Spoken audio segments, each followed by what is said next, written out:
Hi everyone, welcome back to Sri Lankan Life Sciences Academy. Today we are diving into lesson 10 of unit 1, roles of blood and hemoglobin in oxygen transport. Let's explore how blood and hemoglobin make oxygen delivery possible in mammals. By the end of this lesson, you will be able to understand the role of hemoglobin in transporting oxygen and carbon dioxide. Describe the oxygen dissociation curve. Explain the Bohr effect. Compare fetal hemoglobin and adult hemoglobin for oxygen affinity. The cardiovascular system is made up of the heart acting as a pump, blood vessels transporting substances and blood which carries nutrients, gases and waste. It also helps regulate body temperature, pH and defend against disease. Blood has four main components: plasma, red blood cells or erythrocytes, white blood cells or leukocytes, and platelets. Each part plays a unique role in maintaining health and homeostasis.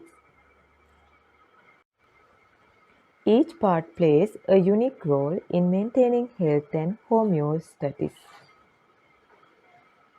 Plasma is the yellowish liquid part of blood, making up over 50% of its volume. It carries nutrients, hormones, waste products, and heat throughout the body. Plasma has many roles. Transports nutrients from the digestive system to cells. Carries waste products like carbon dioxide and urea to lungs and kidneys. Distribute hormones. Regulates temperature and pH. Red blood cells are the most abundant blood cells, made in bone marrow. They transport oxygen. On average, men have 5 to 6 million RBCs per cubic millimeter of blood. Women have 4 to 5 million. Red blood cells are designed for efficient oxygen transport. Biconcave shape increases surface area. No mitochondria means no oxygen is used up. No nucleus allows more room for hemoglobin. Thin walls allow quick gas exchange. Red blood cells live about 120 days. They cannot repair themselves and are removed by macrophages after damage from wear and oxidation. Each red blood cell has 250 to 300 million hemoglobin molecules. Each hemoglobin can carry 4 oxygen molecules, allowing a single red blood cell to carry about 1 million oxygen molecules. Hemoglobin also helps transport some carbon dioxide back to the lungs. White blood cells are bigger but fewer than red blood cells. They make up about 1% of blood volume and have a nucleus. They protect the body from infections and diseases. White blood cells include lymphocytes, which produce antibodies, phagocytes, which engulf and destroy pathogens. Together, they defend the body from invaders. Platelets are small fragments from bone marrow cells.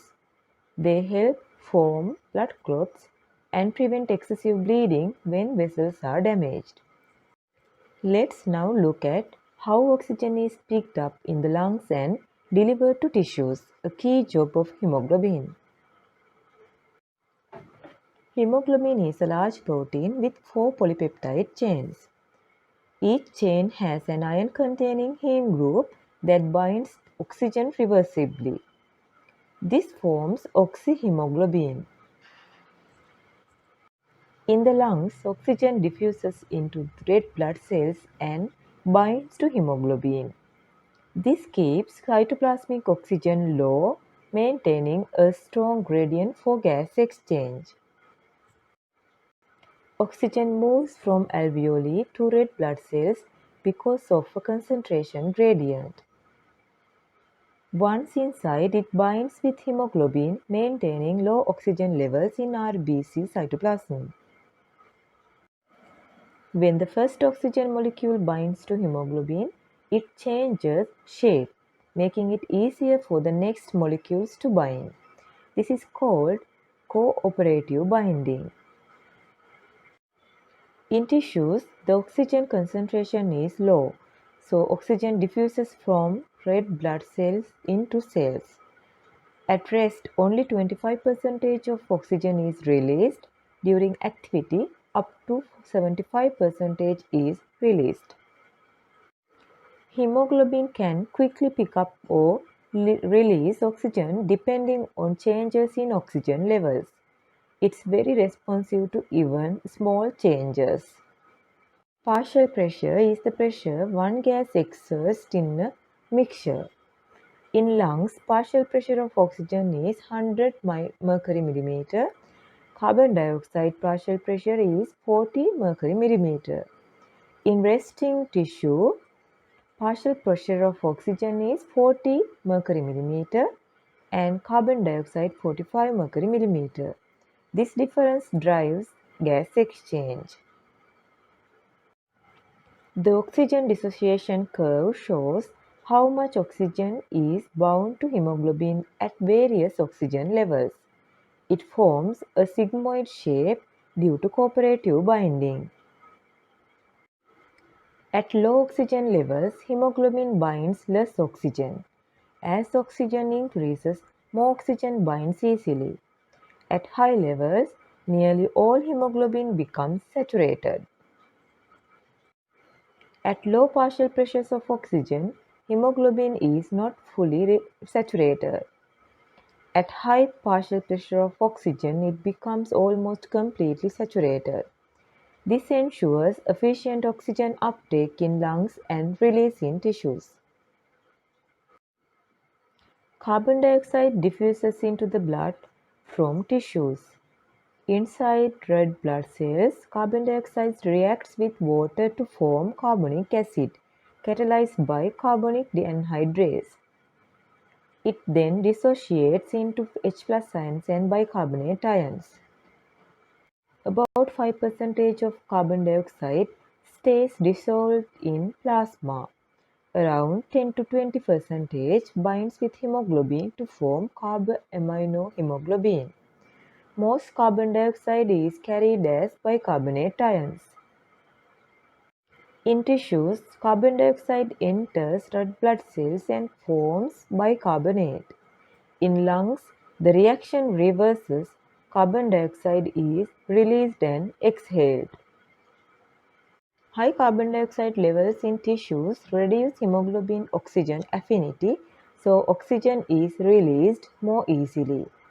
In the lungs, where carbon dioxide is low, oxygen binds more easily. This is the Bohr effect. Fetal hemoglobin has a higher affinity for oxygen than adult hemoglobin. In the placenta, oxygen flows from maternal to fetal blood because of a strong gradient created by countercurrent flow. The graph shows that fetal hemoglobin reaches higher saturation at lower oxygen levels. This allows oxygen transfer even when oxygen levels are low. Myoglobin is found in muscles. It stores oxygen and has a very high affinity, even more than hemoglobin. It releases oxygen only when levels are extremely low, like during heavy exercise. The graph compares adult fetal and myoglobin saturation curves. Thank you for joining today's session on blood and oxygen transport. I hope you now clearly understand the role of hemoglobin, oxygen dissociation curves, and carbon dioxide transport. If you enjoyed this lesson, don't forget to like, comment, and subscribe to Sri Lankan Life Sciences Academy. See you in the next biology video.